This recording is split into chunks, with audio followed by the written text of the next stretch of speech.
I got these crushing headaches, like couldn't sleep, couldn't work, couldn't think straight. The pain was so intense. At one point, I woke up in the middle of the night and realized I had bitten off a piece of my night guard, like in my Oh, sleep. Like that's how whoa. bad the pain was. Yeah, I mean, it's like it was awful.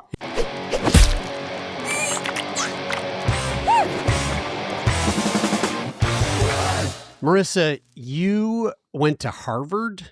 You worked in the Obama White House. You are currently a CEO. So how much does it completely just fuck with your ego to go from this like high achiever to a person who forgets how to make bacon in the morning?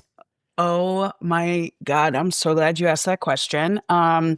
It fucks with your ego in a big way. Mm, And I think for me, the long COVID, the biggest mind fuck was what it actually did to my mind. mm, Like I was very accustomed to the privilege of moving at a fast pace mentally, being able to memorize and like synthesize lots of information.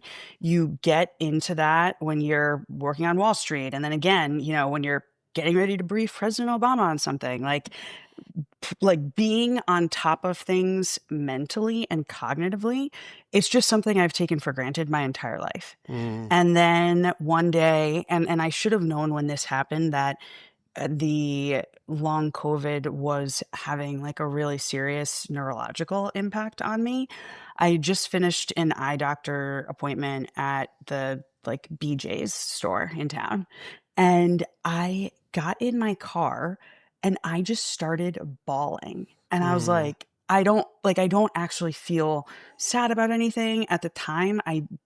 Hadn't connected the dots to like, oh, you had COVID 6 weeks ago and you're still very much not okay.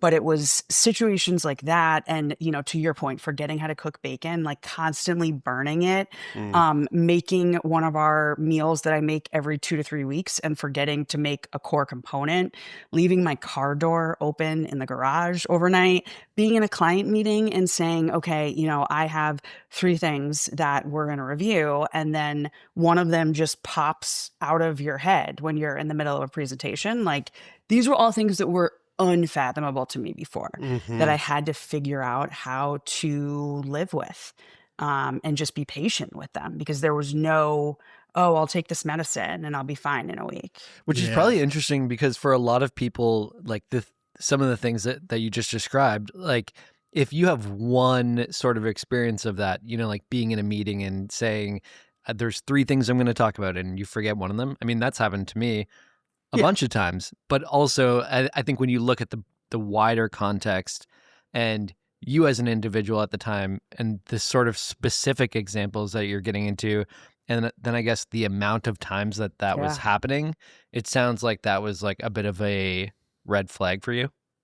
Yes, Yeah. and I should have viewed it Yeah. as a bigger red flag, but Hmm. I feel like it was kind of like a yellow or a pink flag, and I was like, "Oh, this is weird," but I was so committed to not being sick that I could not allow myself to actually absorb Mm. what was happening. Can I If I hadn't been in so far denial, I would have figured it out sooner. Mm. Sorry. what is the like long COVID is this I feel like we talked to somebody on the show before, but We've dabbled. I wasn't We've done a dabble with I long feel like I COVID. haven't been Mhm. there and like and the like the word long COVID has been like out there in the world and something that I've seen and everything and Yeah. seen little descriptions of obviously since COVID or like the aftermath of COVID. Um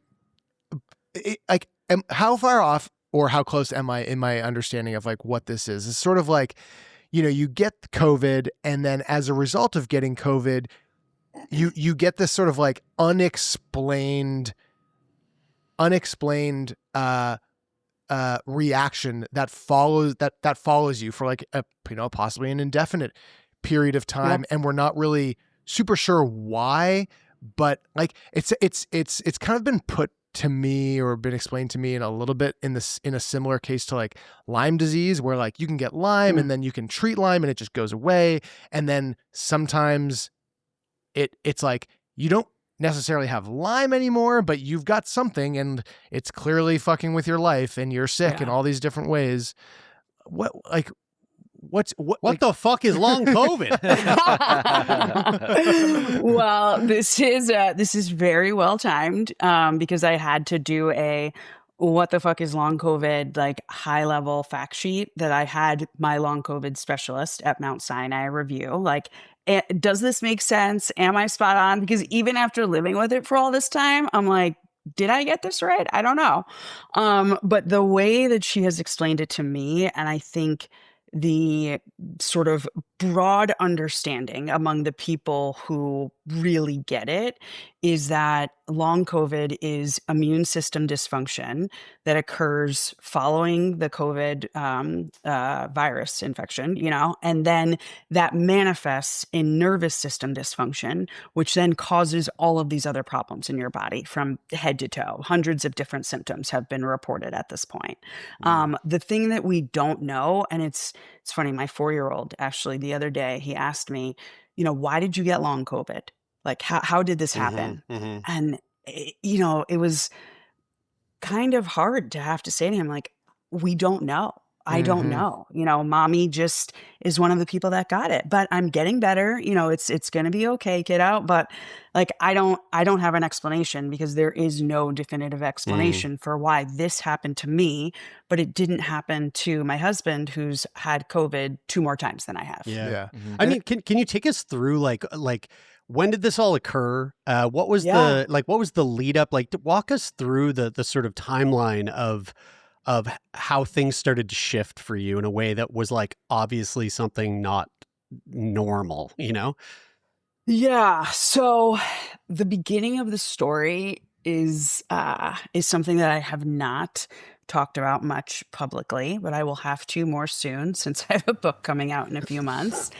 And the reason why is because it connects to vaccine injury, and I take science and healthcare very seriously in a country where that's not really something a lot of people take seriously anymore. And so I never want my story to keep somebody else from getting a vaccine. So like that is sort of my broad disclaimer.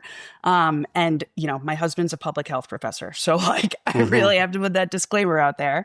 But even he agrees. It started in January of 2024.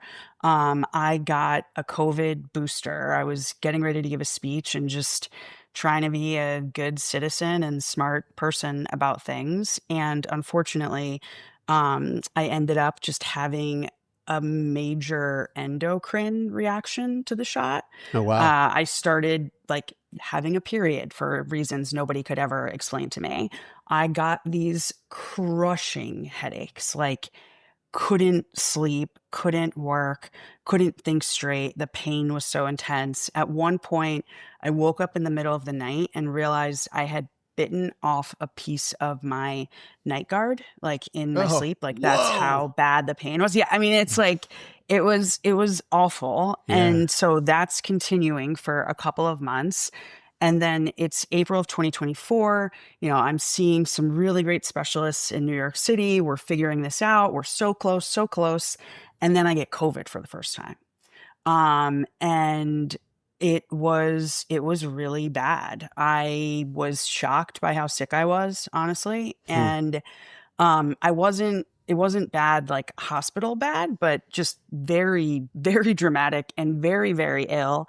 And I tested negative about a week later. But I never felt the same again. Those headaches were still there. I was diagnosed with like a post-viral upper respiratory infection that was definitely just long COVID in retrospect. So like a constant cycle of antibiotics and steroids and doctor's appointments. And then, people starting to piece together, maybe she does have that post-COVID thing. So then whole other battery of tests, MRIs, MRVs, chest x-rays, going to see cardiologists, like all the things. But for me, the only real pain that I had at that point were the headaches. So that became my obsession. I got Botox injections in August of '04, which helped with the headaches enough that I made, in retrospect, a terrible decision to get on a plane to Greece and teach a writing workshop for a week. You know, Whoa. I was working an hour or two a day. I was like, oh, it's going to be relaxing. You know, it wasn't my husband or my son. So I'm like, I don't have anybody to take care of. Like, I thought it was going to be the most restorative thing, best idea ever. I was going to come back, not just feeling like myself, but like feeling like $1,000,000. Turns out air travel can be devastating for people with long COVID. And I started having heart palpitations on the flight there, but didn't know that that's what they were. When I got there, within like 48 hours, I was coughing constantly. I'd lost my voice. I was getting winded walking around like the hotel property. And I'm someone who's been fit and like exercised her entire life. And so like, I was like, oh, this is weird. This is weird. And then finally one night I was having a hard time breathing when we were out at a dinner in like a random beachside town in Greece, and decided I was going to go back to the hotel. And one of the students in my workshop was actually a neurologist. And she was like, you know, I think we've been watching you decline all week, and I would feel better if you were seen by a pulmonologist. And so I was rushed to a pulmonologist late at night in the middle of nowhere in Greece. Sweet, and learned that's that fun. I mean, it was like, it was so ridiculous because, you know, at this point I'm like, I am weak. I am exhausted. I am disoriented.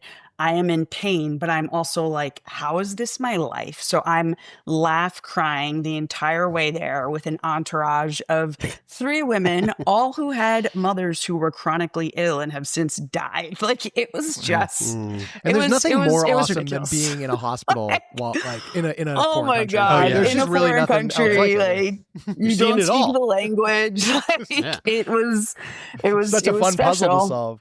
Oh my God. And so the pulmonologist confirmed my lungs were okay, but my larynx was 70% blocked. So yes, I was not breathing properly. Wow. And I can laugh about it now, but Yeah. I woke up the next day and made it home. And from that point on, I was like, you need to shift how you're thinking about this. Like, this is very serious. And started going to some of the long COVID specialty clinics down in New York City. Found a really amazing doctor at Mount Sinai and began like a long climb out of a hole that I am still not fully out of. I'm really curious, like when you say long COVID, and Yeah. just thinking of like the polarization around, you know, and I'm sure you've thought about this Yeah. so much with, you know, the fact that there is this, you know, vaccine injury that happened first, and you have these people who are either on the far right or far left who are you know, so stuck in their ways about thinking about things that it creates this like really conflict of ideas. And with the idea of, you know, somebody thinking that COVID is just like the flu, and Yeah. to them, you got a bad case of the flu, and now you just have this like long version now of the you're flu just that being doesn't a go baby. away. Christ, And, like, dude, there's Yeah. some people out Yeah. there that think what you have is a hoax. You know, Not like, right? real. Yeah, Yeah. yeah. like how much Yeah. how much mental Because of the word. right Right, Also, exactly. Yes. Just because of Yes. the word. And Yes, like 100%. like you add the mental exhaustion of, I mean, I don't know, maybe for you you're like, I worked in the Obama administration, I don't give a fuck. I don't like I couldn't give a shit about what the people that decide to, you know, to believe that COVID is a full-on hoax. I You know, know. but maybe I don't know. Like, is that mentally exhausting for you to know that So- like the illness? Because you can't say that about cancer, right? Like, No. there's no one out there going breast cancer. More like Yeah, that's breast definitely made up. cancer. That's if that's like that's not even real. It's just a or bad it's like, case oh, of the flu. yeah, it's like, oh, it's just a cold in your muscles or whatever, you know, whatever. Yeah. Like one of the crazy things we've heard people say. People have said that. But like people Oh my do say that about God. COVID and long COVID. Oh and my so like, God. is there a challenge there mentally for you to deal with that? I mean, here's what I'll say. So it enrages me. And when I'm angry, like I am also determined to find a way to win. Mm. And for me, winning isn't just Marissa gets better, because Marissa is getting better and like she's going to be fine. For me, winning is making sure that the person, wherever they are, who has family members and friends that don't believe them, Mm. that they know that what they're dealing with is real, that it is something that is happening to other people, and there are things that they can do about it. And there are also communities that they can tap into who can provide them with some support. Because, like, Mm.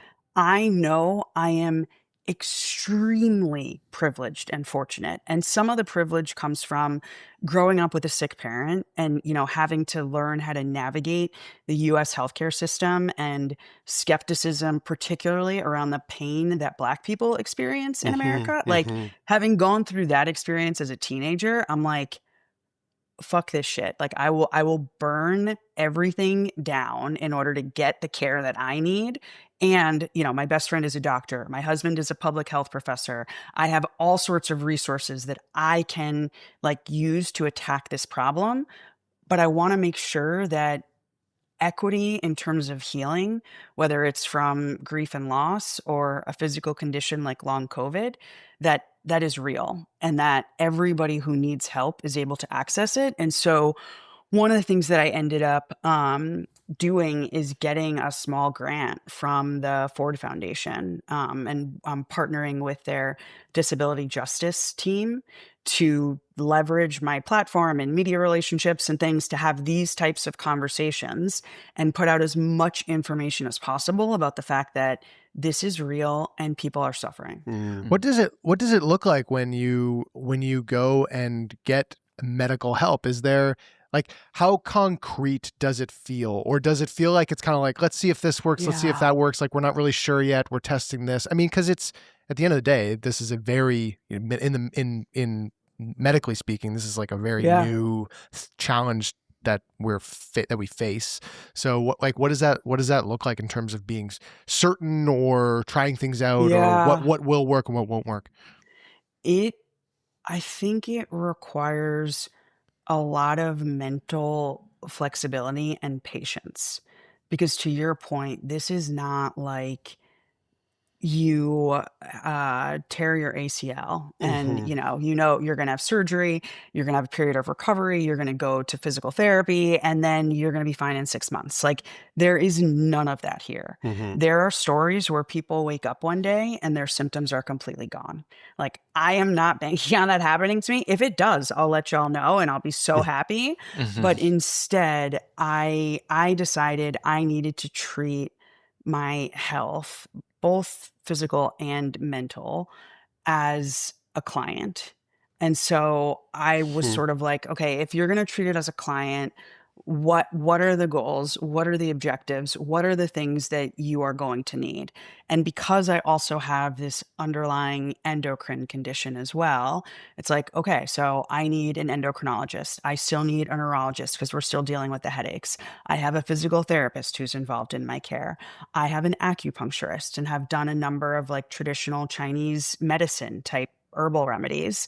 And then I think the most important piece in my equation has been finding a long COVID doctor who she doesn't promise things that she can't deliver.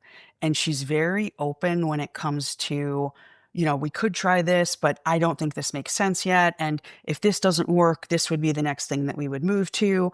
And her knowledge is rooted in having been a virus specialist around HIV/AIDS, Hmm. which is obviously a very different thing, but the way that it impacts the entire system is in some ways similar. And Mhm. so, like, honestly, I credit so much of my progress to having found at least one person who knows so much more than me and isn't arrogant about it. Mm. Yeah. Like, that's my Yeah. other piece of advice. Anybody navigating any health crisis, like, if somebody doesn't treat you well or doesn't allow you to feel heard, you need to fire them.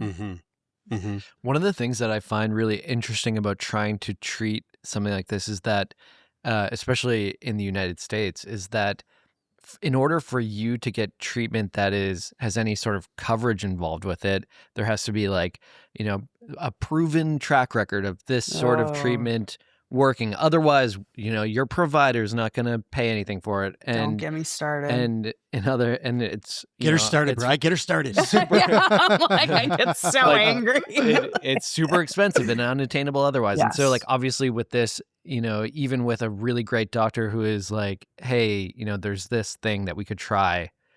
Yeah. Is it sometimes even possible to access that treatment, whether it's cost related or Yeah, I otherwise? mean, there are a number of things that can absolutely be cost prohibitive. I am lucky. My husband has really good health insurance that I get to take advantage of. Mhm. And the doctor that I see at Mount Sinai is fully covered. So when I see her, and I usually try to see her every month, every other month type cadence, it's $20. And like Mhm. that is Mm. just tremendous here in the States to like have such a well-regarded doctor in New York City be covered by insurance. Mm. Because on the other hand, when I have to see my endocrinologist for an appointment, that's $500. Mm. And that's just the reality of healthcare in America. And even things like there has been a pretty successful, I would say, and like relatively statistically significant research study involving a supplement called oxaloacetate and the positive impact it has on reducing fatigue scores for people with long COVID and also for people with chronic fatigue. Hmm. The dosing that they were using in this study was between 1,000 and 2,000 milligrams a day. 30 100 milligram oxaloacetate capsules cost $50. So like that kind of a treat, like I'm really bad at math, so don't ask me to do that math in my head. But that kind It's a of lot. treatment, like Mhm. that adds up. And like Mm. that's not something that a lot of people can do. And your insurance company is not going to cover this thing based off of a study Mm. from like a Mm. year ago with 100 people or whatever. Mhm. Yeah. Yeah. So yeah, it's hard. Mhm. Speaking of the treatments, is it true that you came across uh one of your physicians was like, "Hey, let's try like a low dose of Narcan." Yes. What's Yes. the deal with that? Yes. That's so Um, fascinating. it is really, really interesting. So, it's the drug at this dosage is called low dose naltrexone, Mhm. and I wanna say a Narcan shot is like I can't remember if it's like 200 or 2,000 milligrams, Mhm. whereas this dose right now I'm on 5.5 milligrams, and you have to titrate up to even get to that level. The drug, it does a couple of things. The biggest one and the most important for long COVID patients and a number of other autoimmune disorders, it Mhm. it works really well for as well. Is just reducing the inflammation and like markers of inflammation in the body, and thereby reducing pain, giving you more energy, Okay. etc. Okay.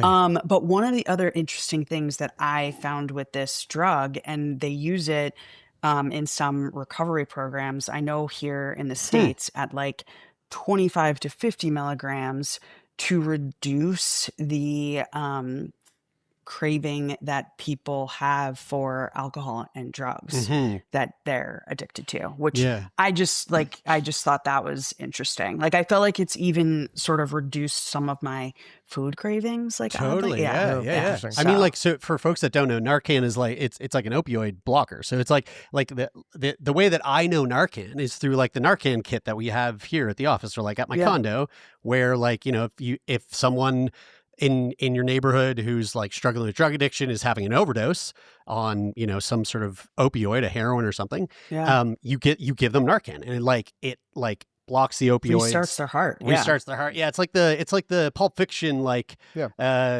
stab her in the heart, man, and like they're freaking Yes. out. That's It's kind of like that. exactly. And so to hear that an opioid blocker, like used in this different way in a much lower dose can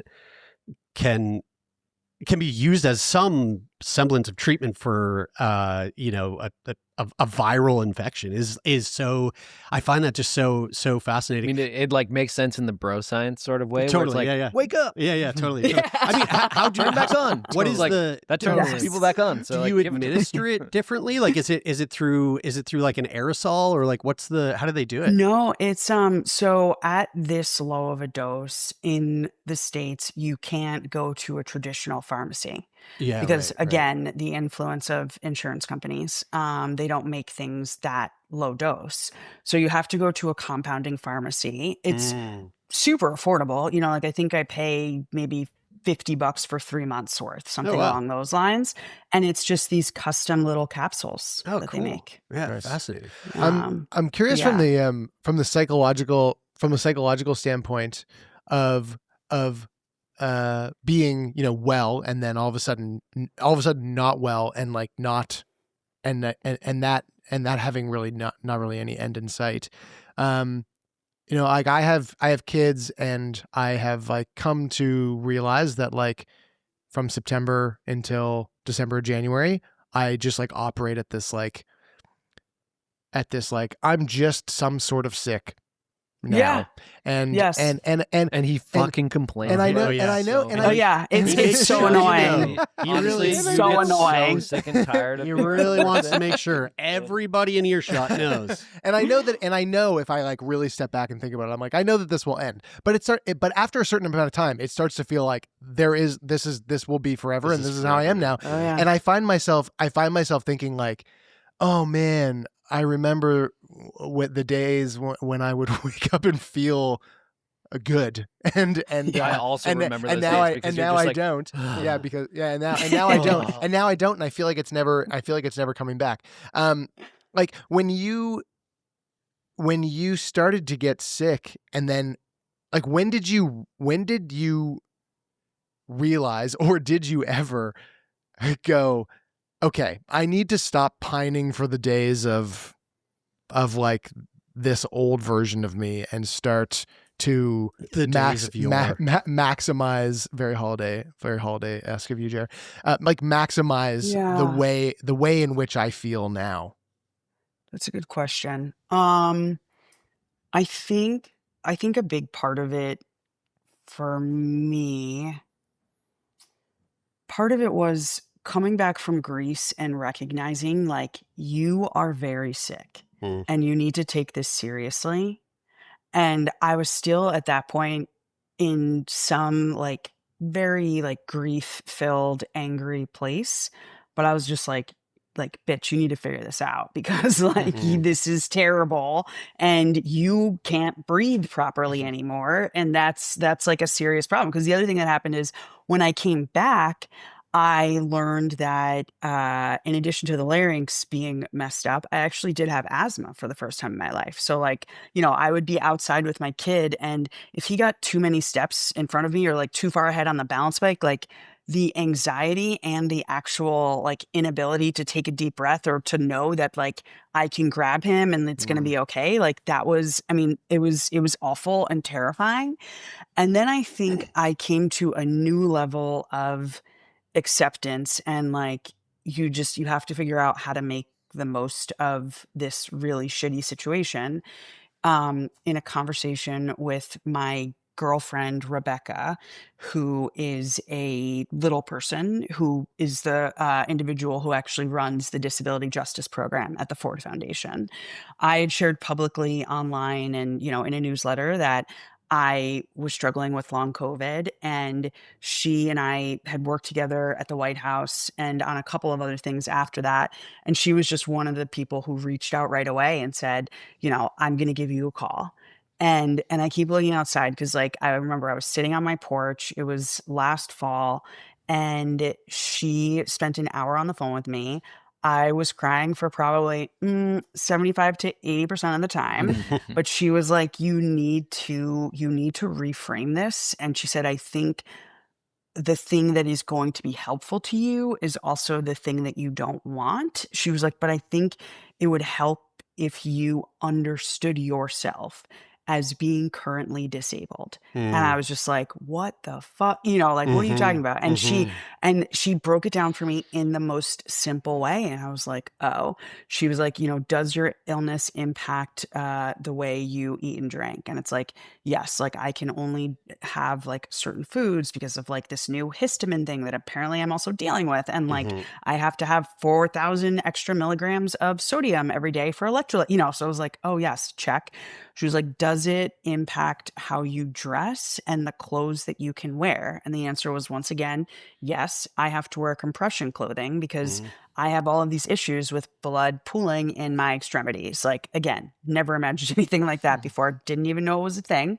And then the last one was, does your illness impact the way that you interact or your ability to interact with family and friends? And Mm. the answer was yes, absolutely. Because at that time, even just being on the phone with her for an hour, as helpful as it was, like that was my only activity that day. Like that's how sick I was. And so when she explained it to me like that, and also talked about just letting a bad day be a bad day and figuring out, what you can do to support yourself when those days come, Mm-hmm. I felt like I had a different understanding of the seriousness of what I was dealing with Mm-hmm. and also my agency even in the midst of it. Mhm. Yeah, That I that think I that think a big thing there is like I mean I don't live with long COVID, right?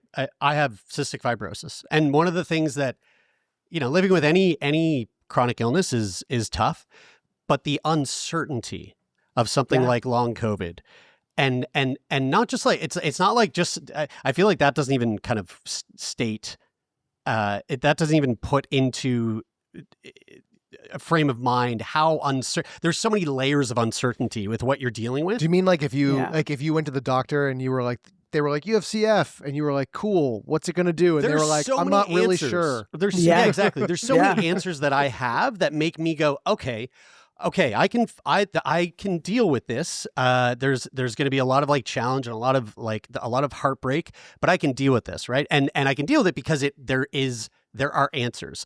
Yeah. There's a And plan. and what you're dealing with is there's not a lot of answers A to lot of fucking question anything. marks. A lot of questions. Yeah. And I know that you had mentioned this before. You have a book coming out. Your first book was called Grief is Love. And it's about grief. It's about grieving. I think most people, when they think about grief, they think about like capital G grief, grieving the loss of somebody close to them, grieving, your dog. your dog, or grieving the end of a relationship, the end of something, right? Yeah.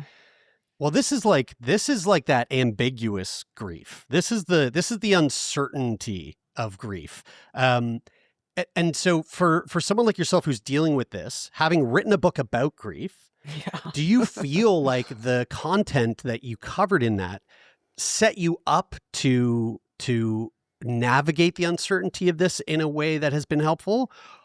Or, is this what the new book is about, which is, that idea of like, this is this is ambiguous. There's a big gray area here.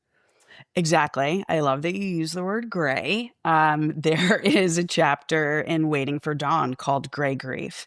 And Mm-hmm. in Grief is Love, I made sure to define grief broadly enough that it wasn't just around the death Yes, of right. someone or something. I said grief is the repeated experience of learning to live in the midst of a significant loss. So in this case, the significant loss is my health and Mm. my ability to just function in the world in the ways that I always have. Even on my best long COVID days, I still am aiming to get between 2 and 3 hours of rest. And, like, that's a lot of time, especially for someone Yeah. who, Mhm. has a small kid, runs a business, and has a book coming out in a couple of months. Like, it's a really constrained and challenging way to live on the best of days. And so I wrote Waiting for Dawn to help people figure out, what do you do while you are waiting for some situation to be resolved. You know, whether it is the loss of health, the loss of a job, or like pending potential loss of a job, the end of a marriage, you know, a parent who is aging and sick. There are so many ways in which uncertainty can enter our lives. And, you know, right now, I even just think our country is in my country, I guess I should say. Sorry to lump you guys in there.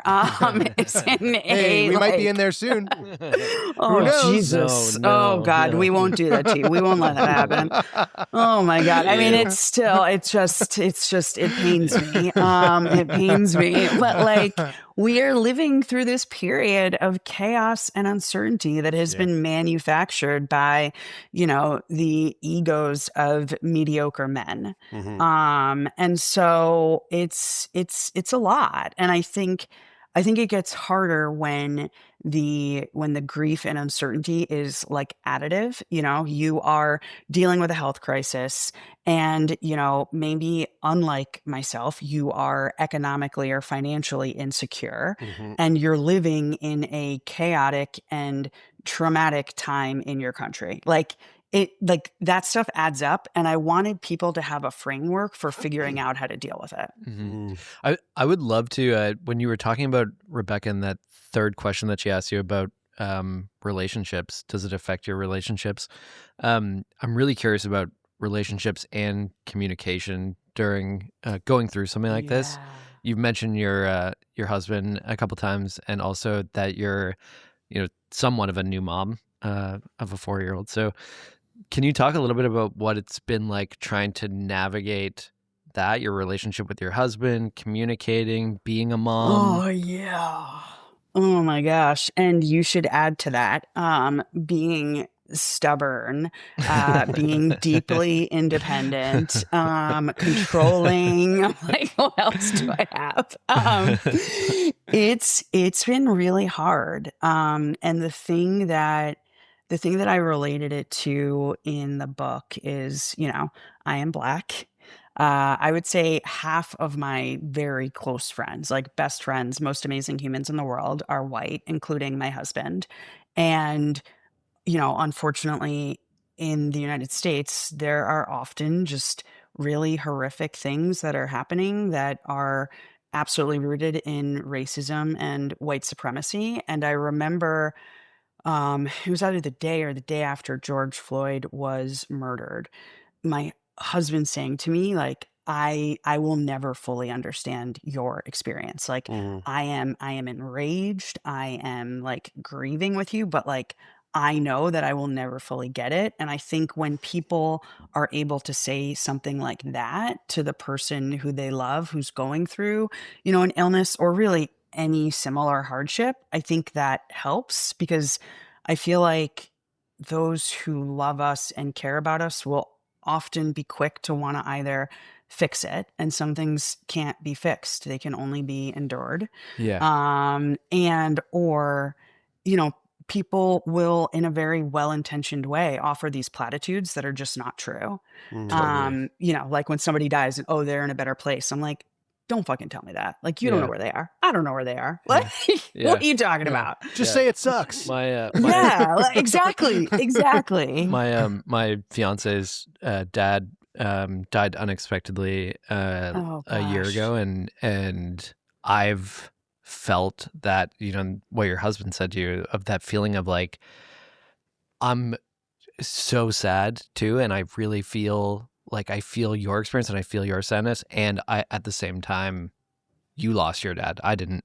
It Yeah. wasn't my dad, and it feels really helpless, I think, to say that. Yeah. And it's hard just knowing that you can't, like, there's nothing that you can do to take that grief away, and all you do is Yeah. want to It make that person sucks. feel better, and you just know that you can't. And you know, And I that's sort of think it. we underestimate the power of just like being a witness to someone else's pain. You know, for a long time, like this time last year, I could not have done this interview. You know, I wasn't in a place where I could pick up the phone and easily call my friends. But even the people who didn't live close by, they made an effort to stay connected, to make sure they were checking in when they knew I had a doctor's appointment, or, they would send me books or a cute candle or a new pen, just little things. And so I think there are a lot of different ways to be a witness to somebody else's experience that can kind of bridge that very real, like, loneliness gap.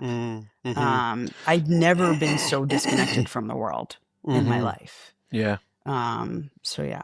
What I think a big part of what we've talked about here today is you have the physical aspects of something like long COVID, which are, it's shit. It's hard. It sucks. It's like, it's pain. It takes time. It like sucks time out of your day. It's all these things.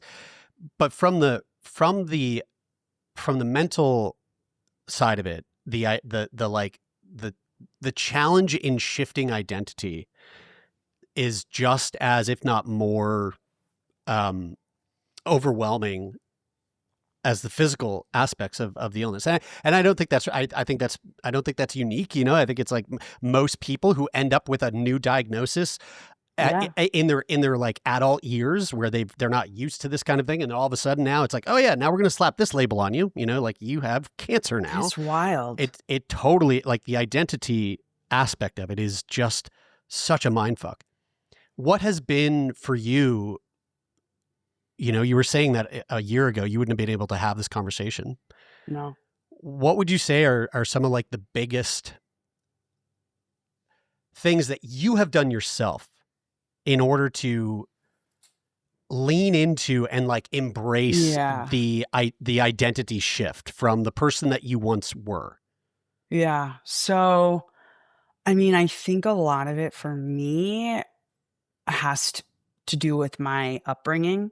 Having a sick parent, that meant, like, the last label that I wanted was sick mom, or, person who is disabled. Like, I would have called myself an advocate for disability, like equity and health equity and those types of things. And like, that's work that I've done over the years, but that is very different from actually being in a place where, for instance, right now, I haven't been on a plane in over a year. And in less than 2 weeks, we're going to fly to Puerto Rico as a family. And I am a fucking nervous wreck. And the amount of prep that is going into this trip that are just like things that were never a part of my world before. And it's like, that's just your reality now. And so the biggest barrier for me has absolutely been emotional. One of the things I did was, first I got on some medication for sleep. Like, my mood and like depression, anxiety symptoms were really bad this past summer. My grandmother, who I'm close with, was also dying at the time, which, magnified everything. And I was on deadline for a book. Like, it was a mess. So I thought I was going to go on an antidepressant, but sleep was actually the thing that I needed the most. And that was super helpful. I also ended up getting diagnosed with PTSD over the summer and started EMDR therapy. It has been incredibly helpful. And so I would encourage folks, when you find yourself in the middle of the shit, to also use it as an opportunity for deeper healing, not in a make lemonade out of lemons, like, bullshit kind of way, but just in a, I'm stuck in this situation anyway. If there are other things that might support my physical healing, why wouldn't I pursue them? Yeah. Yeah. It's like, if you're going to clean your bedroom, you might as well clean your whole house, you know? Exactly. Right? Is that did you just, I'm bad at cleaning, but yes. Sure. that's the first time I've ever heard that, Brian. Did you just? That's what they say. They say, if you're going to clean your bedroom, clean your Might as whole well house. clean the whole house? That's what they say. That's Okay. That's All right. what they say, you know? I mean, it sounds half true and half made up. Yeah. I don't know Well, which way to You'll go. have to I'm figure it out. going with that. what if you're fucking killing it and your house is huge? Yeah. Well, some people have a big house to clean, and, Yeah. Hire someone to You do know it. what they say about that? Exactly. hire someone to do it. Yeah. Well, I mean, Marissa, this is also this is also new. It's also recent for you, and so there's a part of me that's like, fuck, like I'm really rooting for you. I really hope that like Thank in a few you. months Totally. when the book comes out in April, you're like, hey, I'm good now. Fingers Like, crossed. Yeah. COVID's gone. But if that isn't the case, and this is something that is a lot, the timeline is looking a lot longer. I at least feel a little bit of I feel like you're approaching this in a way that is really going to be beneficial for yourself and for the people that love you, because I think it's really easy to fall into the trap of despair and feeling like 100%. this will not change, this cannot change, and it's going to like swallow me up. And the fact that not only are you doing whatever you can in your own power to live your life and find ways to live your life that work for you, but you're also putting it out there to the world to help others who may be in a similar position, or you know what, I'll say this, more likely than not will be in the same position at some point in their life. Yeah. And so I commend you for that. I'm so glad we had the opportunity to chat with you and explore the things that you're currently navigating, exploring yourself right now. How can people find you? How can people stay up to date with the work that you're doing? Again, and please plug away the book. I know it's not releasing until the new year, but give people the deets on how they can find you. Wonderful. And this has been an amazing conversation. And I'll just say, like, at some point I realized the options were hope or despair. And like, you got to pick one. And so I went with hope. And that's actually the last chapter in Waiting for Dawn. I share a story that like still makes me super emotional about my grandparents. My family, my dad's side of the family is originally from the South, from Georgia. And during the Great Migration, which is a period in U.S. history when about 6 million Black Americans migrated from the South to the cities in the North. And my family was a part of that. My grandfather believed as a younger man that the best options for his family were up north and not down south. And the night before he was set to take a job that would then ultimately lead him to that job in New York, the man who owned the fields where he worked at the time showed up to my grandparents' home with a couple of buddies and something called trace chains, which are the thick metal chains that you use to hitch a horse to a wagon, fully intending to beat him into submission so that he wouldn't leave for this other opportunity. And my grandfather met him at the door with a shotgun. And my family left the next day. And a few months later, they moved to New York, not far from where I'm sitting. And so, when people talk about hope, it's usually this like very light, fluffy, like social media, everything looks like pretty and perfect. It's not like a shotgun in the middle of the night to like protect you and your family. And so that's the hope that I choose. And that's what Waiting for Dawn is about. Like, what do you need to do while you are waiting for things to get better in order for them to get better? I love And that. you can find it anywhere books are sold.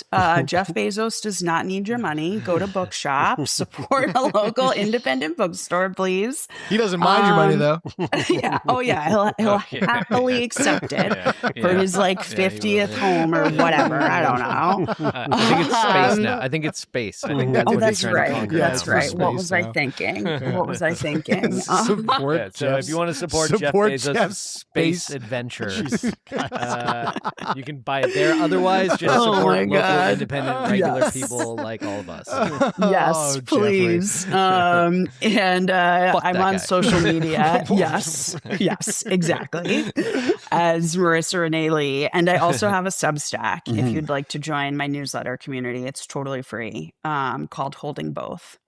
So yeah, that's where you can find me. Well, Marissa, yeah, this is an absolute treat, and we really do appreciate you taking time out of your day. Even though today was not the best day. No. You had mentioned prior to the recording, you said you weren't really you were kind of not feeling super energetic today, not feeling your greatest, and you pulled up. You showed up and you did it anyway. Thank you so much, and we really are rooting for you. And Thanks can't wait for the book. Thanks for using your spoons Thank on you. us. That's it. Yeah. Oh, Yeah, this was a worthwhile spoon. This was a worthwhile. That's a big spoon guy. All right, I'm gonna stop it I right love it. there.